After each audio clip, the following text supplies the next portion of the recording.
The documentation of the oppressed അഥവാ ഡോട്ടോ പുറത്തുവിട്ട വിവരങ്ങൾ പ്രകാരം 2014 മോദി അധികാരത്തിൽ വന്നതിന് ശേഷം ആൾക്കൂട്ട ആക്രമണങ്ങളുമായി ബന്ധപ്പെട്ട് 206 സംഭവങ്ങൾ രാജ്യത്ത് റിപ്പോർട്ട് ചെയ്യപ്പെട്ടിട്ടുണ്ട്. ഇതിൽ 850ഓളം മനുഷ്യരാണ് ഇരയാക്കപ്പെട്ടത്. ഇവരിൽ തന്നെ ഭൂരിപക്ഷവും മുസ്ലിങ്ങളാണ്. ദളിതരും ക്രിസ്ത്യൻ ന്യൂനപക്ഷങ്ങളും 2-3 സ്ഥാനങ്ങളിലുണ്ട്. മോദി അധികാരത്തിൽ വന്നതിന് ശേഷം ആൾക്കൂട്ട കൊലപാതകങ്ങളിൽ ഉണ്ടായ വർധനവിനെക്കുറിച്ച് പറയുന്ന മറ്റൊരു റിപ്പോർട്ടും വെബ്സൈറ്റ് ഇന്ത്യ സ്പെൻഡ് പുറത്തുവിടുകയുണ്ടായി.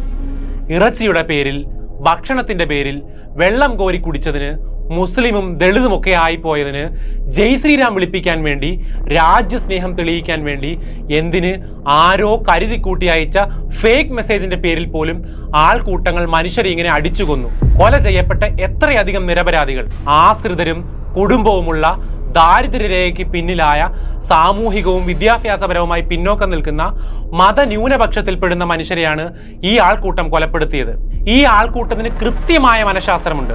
അവർക്ക് ഹിന്ദുത്വ ആദർശത്തിന്റെ അടിത്തറയും അങ്ങ് മുകൾ തട്ടിൽ നിന്നുള്ള മൗനാനുമതിയുമുണ്ട്. ആരെ കൊല്ലണം, ആരുടെ വീട് വളയണം, ആരെ വലിച്ചിഴയ്ക്കണം, ആരെ കൊണ്ട് ജയ് ശ്രീരാം വിളിപ്പിക്കണമെന്ന് അവർക്ക് കൃത്യമായ ധാരണയുണ്ട്. അധികാരത്തിൽ വന്ന് ഈ ഒരു പതിറ്റാണ്ടിലുടനീളം രാജ്യത്തരങ്ങേറിയ ആൾക്കൂട്ട കൊലപാതകങ്ങൾക്കെതിരായി മോദി ഒരു നിലപാടുകളും എടുത്തിട്ടില്ല. ട്വീറ്റുകളൊന്നും വന്നിട്ടില്ല. ദീർഘമായ രാഷ്ട്രീയ പ്രസംഗങ്ങളിൽ ഒരിടത്തും ഈ രാജ്യത്ത് തങ്ങളുടെ അണികൾ കൊന്നൊടുക്കുന്ന മനുഷ്യരെക്കുറിച്ച് മോദി ഒരു വാക്കും സൂചിപ്പിച്ചില്ല.